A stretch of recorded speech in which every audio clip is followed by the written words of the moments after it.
এখন বাজে রাত 2টো আর আজকে আমার প্ল্যান আছে পড়তে বসা। তো চলো পড়তে বসার আগে ফার্স্টে আমি রাতের ডিনারটা করে নিই। এখন বাজে রাত্রি 9টা আর আমার কিন্তু এই ডিনারের ব্যাপারটা শুরু হয়েছে সন্ধ্যা 7টা থেকে।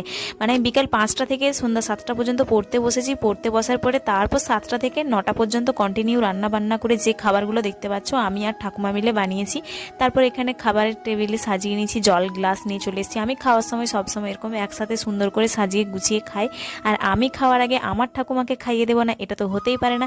দেন খাওয়া দাওয়া কমপ্লিট করে আমি এখন বসে পড়েছি আমার জিনিসপত্র নিয়ে। তো দেখতে পাচ্ছ কত সুন্দর বই খাতা গুছিয়ে পড়তে বসেছি।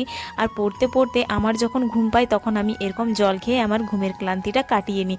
আর দেখো ফাইনালি আমার পড়তে বসে এতগুলো বই খাতা মিলে কি অবস্থা হয়েছে চারদিকে। মানে এগুলো গুছাতেই আমার অবস্থা খারাপ হয়ে যাবে, তো কি আর করা যাবে, গুছাতে তো হবেই। তারপর ওগুলো গুছিয়ে রাত্রিবেলা এখন দেখো কটা বাজে, চলো তোমাদেরকে দেখাই। এখন 2:10 বেজে গেছে, অনেক হয়েছে, আজকের মতো ঘুমিয়ে পড়ি।